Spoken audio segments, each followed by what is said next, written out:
So we've just started the Exploring Monastic Life program for 2017. And each day one of us in the community will give a short talk before lunch, something about monastic life.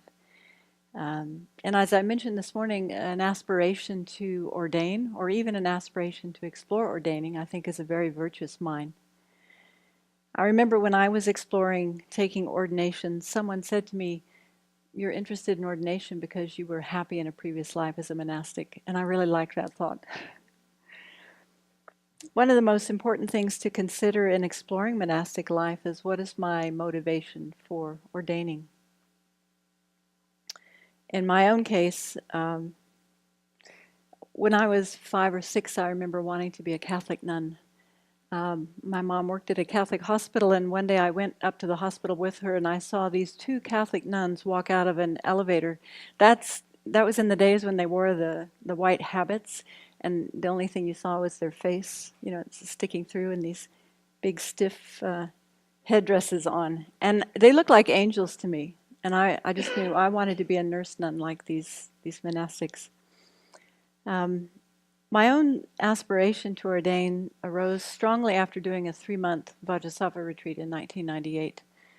Before that, I really hadn't seriously considered it. And how that came about was, I think, sitting and looking into your mind for 3 months, or sitting looking at my mind, I realized there was a lot of work to do. And even though the retreat was hard, I found a real sense of contentment and happiness from having participated in that retreat. It gave me a taste of what it might be like to live a lifestyle that completely supported accumulation of virtue and purification. And so about 6 months after that retreat, the thought to ordain began arising in my mind more and more.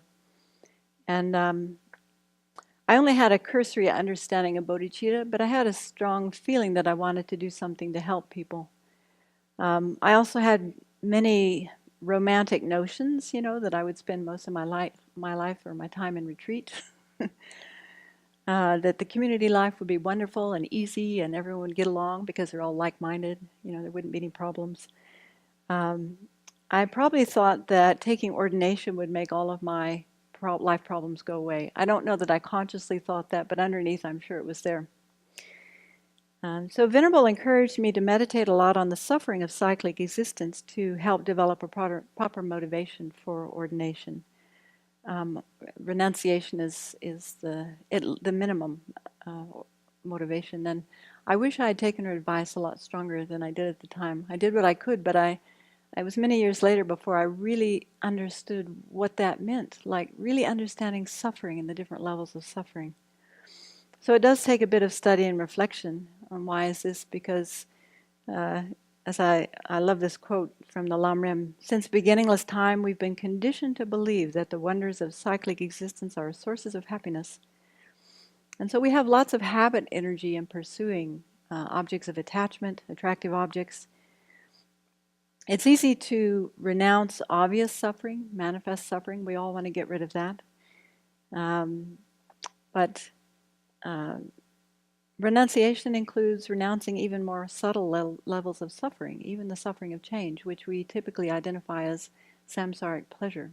So that's a little more difficult to come up against. Actually, pleasure is not the problem, but it's the attachment to the pleasure. Have you noticed any time the senses are attracted, the sense doors are attracted to any pleasurable object, immediately there's attachment. We have uncontrived attachment instead of uncontrived bodhicitta at this stage. I'll speak for myself. That's true for me. So attachment arises automatically, and as we were talking about this morning, attachment exaggerates the positive qualities of a person or a thing, a situation, even intangible things like what we might get from reputation or praise from others. And attachment blinds us from actually seeing the reality, the unsatisfactory nature of those objects, just the conventional nature of those objects. They're impermanent. They're going to change. They're not going to last forever. And it also makes it seem as if the pleasure comes from the object, rather than seeing that the object is just a condition for our experience of pleasure. So, of course, external objects can act as conditions for happiness, but the Buddha was very clear in advising us that The mind is the creator of our own happiness and suffering. The mind is the creator of our samsara and nirvana. And so that reminds us of the first general characteristic of karma, that karma is definite. Happiness arises from virtue. Happiness arises from virtue. So when you go through the line today, see if you can keep that thought in mind. Happiness arises from virtue, not from Venerable Yeshi's beautiful cooking. Your cooking is a condition for our happiness today, but it's not the cause. And so in those moments when we're, caught up in attachment, if we can remember this, wait a minute, it's my mind, it's my mind. Recently I had a very strong opportunity to think about this a lot because a situation arose where I was convinced that happiness came from where I stood in the ordination order. And really flipped me around a bit. And so I had to come back to really examining, okay, where does happiness come from? Does it matter where you sit? Or does it matter what's happening in the mind? Is that the most important thing? So when we have, if we don't understand this very well, then it will be difficult, to be happy as a monastic.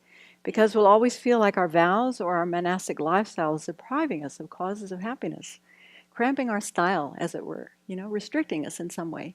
But we have to remember that we are the ones who voluntarily take on these vows for a reason. So the stronger we understand our own motivation, the more clear that is to our own mind, then the less these kinds of thoughts will arise.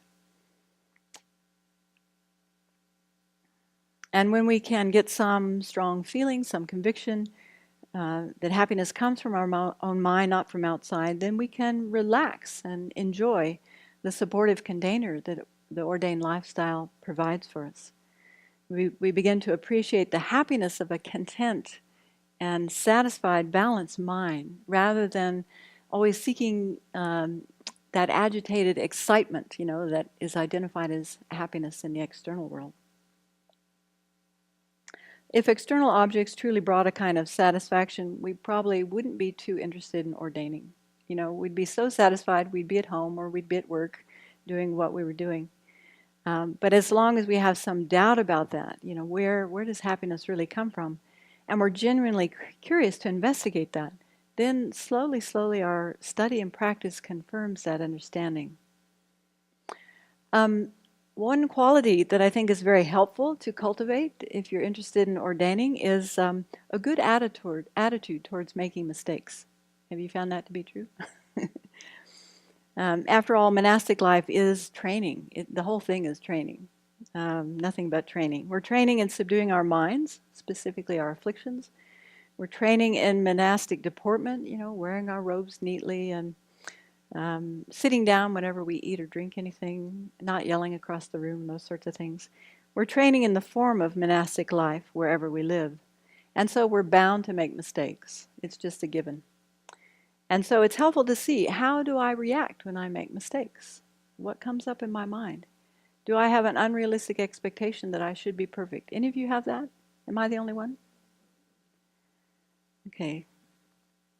It's not a helpful attitude, this perfectionism. I'm not entirely sure where it comes from, but it's not a helpful attitude. In fact, it can be quite harmful because it can lead to real discouragement when we never quite measure up. So we need to be realistic. We need to acknowledge right up front, I'm going to make mistakes as an ordained person, as a Buddhist, as an ordained person, as someone aspiring to ordination. But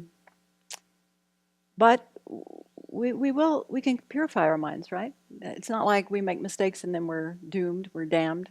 We can purify. And so, for instance, here we do the confession to the 35 Buddhist practice every morning. We also can do Vajrasattva practice.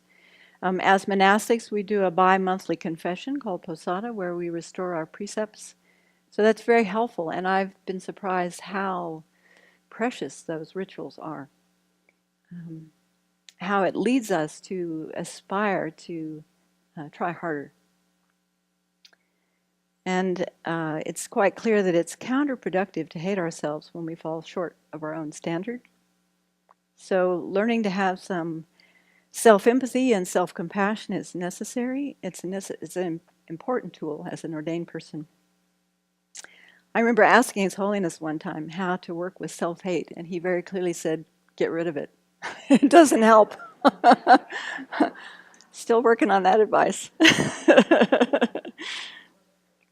So we need to investigate where our perfectionism comes from.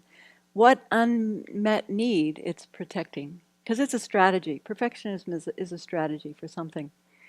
And then once we discover this, it can be much easier to dismantle. At least that's what they say. So these are just a few thoughts to get us started with exploring monastic life, BBCs.